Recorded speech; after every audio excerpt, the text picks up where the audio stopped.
The Story Player at www.thestoryplayer.com. The Canary by Catherine Mansfield. Read by Lisa Armitage.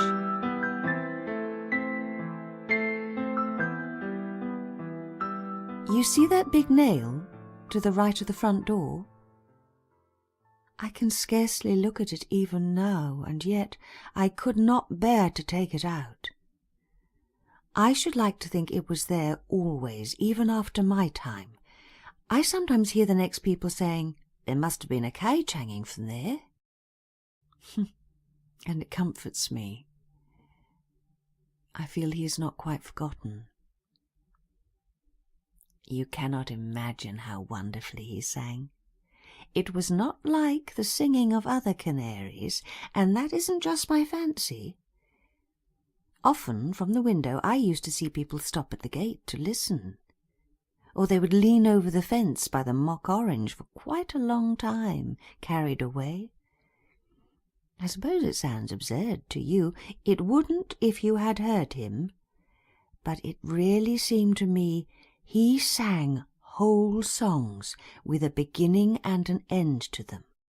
For instance, when I'd finished the house in the afternoon and changed my blouse and brought my sewing onto the veranda here, he used to hop, hop, hop from one perch to the other, tap against the bars as if to attract my attention, sip a little water, just as a professional singer might, and then break into a song so exquisite that I had to put my needle down to listen to him.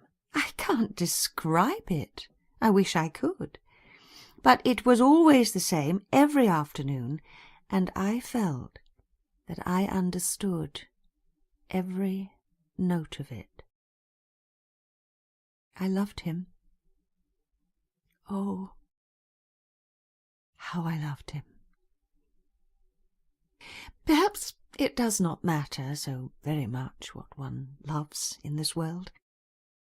Of course, there was always my little house and the garden, but for some reason they were never enough. Flowers respond wonderfully, but they don't sympathise. Then I loved the evening star. Does that sound ridiculous?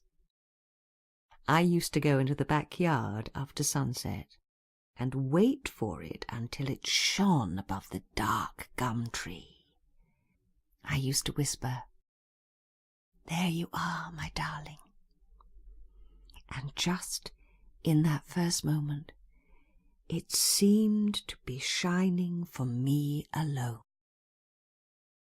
It seemed to understand this something which is like longing, and yet it is not longing. Or regret. It is more like regret. And yet, regret for what? I have much to be thankful for. But after he came into my life, I forgot the evening star. I did not need it any more. But it was strange when the Chinaman who came to the door with birds to sell held him up in his tiny cage, and instead of fluttering like the poor little goldfinches, he gave a faint, small chirp. I found myself saying, just as I had said to the star over the gum tree, "There you are, my darling." From that moment he was mine. It surprises even me now to remember how he and I shared each other's lives. The moment I came down in the morning and took the cloth off his cage, he greeted me with a drowsy little note. I knew it meant, "Missus, missus." Then I hung him on the nail outside while I got my 3 young men their breakfasts, and I never brought him in to do his cage until we had the house to ourselves again. Then, when the washing up was done, it was quite a little entertainment. I spread a newspaper over a corner of the table, and when I put the cage on it, he used to beat with his wings despairingly, as if he didn't know what was coming. "You're a regular little actor," I used to scold him. I scraped the tray, dusted it with fresh sand, filled his seed and water tins, tucked a piece of chickweed and half a chilli between the bars, and I am perfectly certain he understood and appreciated every item of this little performance. You see, by nature he was exquisitely neat. There was never a speck on his perch. And you'd only to see him enjoy his bath to realise he had a real small passion for cleanliness. His bath was put in last, and the moment it was in, he positively leapt into it. First he fluttered one wing, then the other, then he ducked his head and dabbled his breast feathers. Drops of water were scattered all over the kitchen, but still he would not get out. I used to say to him, "Now that's quite enough. You're only showing off." And at last out he hopped, and standing on one leg he began to peck himself dry. Finally he gave a shake, a flick, a twitter, and he lifted his throat. Ah! I can hardly bear to recall it. I was always cleaning the knives by then, and it almost seemed to me the knives sang too, as I rubbed them bright on the board. Company, you see. That was what he was. Perfect company.